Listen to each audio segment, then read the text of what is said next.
Sunita Williams सध्या अंतराळात 240 दिवसांपासून अडकून पडल्या आहेत। त्यात त्यांनी त्या कशा पाणी पितात याचे एक प्रात्यक्षिक करून दाखवले।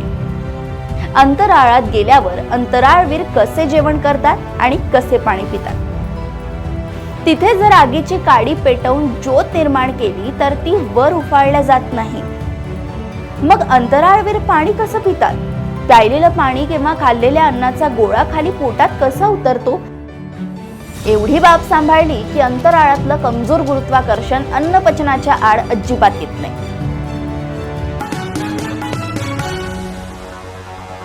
नमस्कार, देशोन्नतीमध्ये मी ऐश्वर्या शिंदे आपलं स्वागत करते।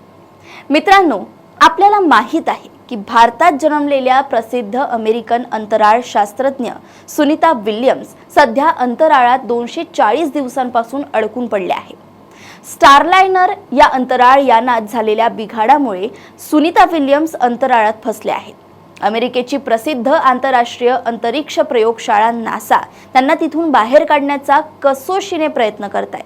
भारतीय शास्त्रज्ञांचीही त्यासाठी मदत घेतली जात आहे। कालच त्यांचा अंतराळातील एक व्हिडिओ प्रसारित झालेला आपण सर्वांनी बघितला असेल। अंतराळातील आपल्या प्रयोगशाळेतून त्यांनी सर्व जगताशी संपर्क साधला। त्यात त्यांनी त्या कशा पाणी पितात याचे एक प्रात्यक्षिक करून दाखवले। त्यामुळे आपल्याला त्या कशा जेवतात, कशा पाणी पितात, त्यामागचे शास्त्र काय आहे याचे कुतूहल आपल्या मनात निर्माण झाले असेल।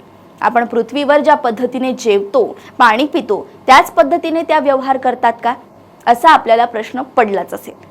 चला तर मग याचे उत्तर आपण आज जाणून घेऊ। प्रसिद्ध शास्त्रज्ञ बाळ फोंडके यांनी याचे फार सुंदर विवेचन केले आहे।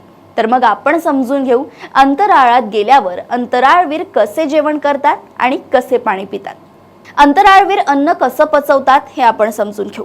आपल्याला आपण खाल्लेलं अन्न पचवताना जड जात नाही। आपल्या शरीराची ती एक अनैच्छिक क्रिया आहे, म्हणजे इच्छा असो की नसो अन्नाचे पचन आपोआप होत असतं। त्यासाठी सामान्यतः आपल्याला काही जाणीवपूर्वक प्रयत्न करावे लागत नाही। मग अंतराळवीरांच्या बाबतीत का प्रश्न उठावा, असा प्रश्न सर्वांच्या मनात येतो। त्याचीही काही कारणे आहेत। सर्वसामान्यपणे अंतराळात गुरुत्वाकर्षण नसतं असा आपला सर्वांचा समज आहे। अंतराळवीरांना आपल्या यानात तरंगत असताना टीव्हीवर आपण पाहिलेलंच असतं। तिथे जर आगीची काडी पेटवून ज्योत निर्माण केली तर ती वर उफाळल्या जात नाही, तिथल्या तिथंच घोटाळत राहते। त्यामुळे अन्न, पाणी सगळंच तरंगत असणार असं आपण समजतो। ते खरंही आहे। म्हणूनच मग अंतराळवीर पाणी कसं पितात? प्यायलेलं पाणी किंवा खाल्लेल्या अन्नाचा गोळा खाली पोटात कसा उतरतो, असा प्रश्न पडतो। आता लक्षात घ्या, अन्न पचवण्यासाठी ते आधी जठरात उतरायला हवं। तसं झालं तरच तिथे मग अन्न पचनाच्या रासायनिक प्रक्रियेला सुरुवात होईल। म्हणूनच हा प्रश्न आपल्याला पडत असतो। खरं तर जमिनीवरही केवळ गुरुत्वाकर्षणाच्या प्रभावापोटी आपण घेतलेला घास जठरात उतरत नाही। आपल्या अन्ननलिकेला जोडलेले स्नायू आकुंचन प्रसरण पावतात आणि आपला घास ते पुढे पुढे सरकवत राहतात। तेव्हा अंतराळातही स्नायूंची तीच प्रक्रिया पार पडत असते। अन्न घन स्वरूपात असतं, ते आपण तोंडात सरकवत असतो। नुसतंच हवेतून ते तोंडात पडत नाही, तिथंही ते चावलं जाऊन लाळेत मिसळतं आणि मगच तो लगदा पुढे सरकतो। अंतराळातही तीच प्रक्रिया पार पडते, त्यात कोणतीही अडचण येत नाही। पाणी किंवा कोणताही द्रव पदार्थ पिताना काही वेळा गुरुत्वाकर्षणाचा प्रभावच कारणीभूत ठरतो, तर त्यासाठी तो द्रव पदार्थ स्ट्रॉ सारख्या नळीतून तोंडात ओढून घेता येतो आणि पुढं मग तो केवळ गुरुत्वाकर्षणाच्या प्रभावाखाली त्याची पुढची वाटचाल न होता अन्ननलिकेच्या स्नायूंच्या करामतीपोटी तो जठरात उतरतो। अंतराळात गुरुत्वाकर्षणाच्या बलाची मात्रा क्षीण असते, त्यामुळे अंतराळवीर सकट सगळ्याच गोष्टी तरंगतात। त्यामुळे जेवणाचे ताट किंवा त्यातले पदार्थ तरंगत दूर जाऊ नयेत म्हणून ते घट्ट धरून ठेवावे लागतात। जशी तूप साखरपोळी खाताना ती गुंडाळी आपण धरून ठेवतो ना, तशीच ती धरून ठेवावी लागते। एवढी बाब सांभाळली की अंतराळातलं कमजोर गुरुत्वाकर्षण अन्नपचनाच्या आड अजिबात येत नाही।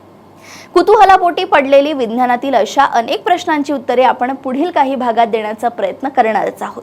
ही माहिती आणि व्हिडिओ आपल्याला कसा वाटला याबद्दल आम्हाला कमेंट बॉक्समध्ये कळवा। व्हिडिओ आवडला असेल तर सबस्क्राइब करा आणि इतरांनाही पाठवा आणि बघत राहा देशोन्नती।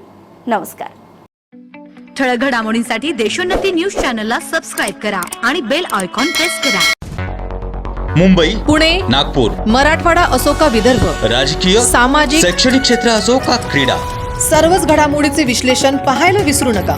फक्त देशोन्नती न्यूजवर.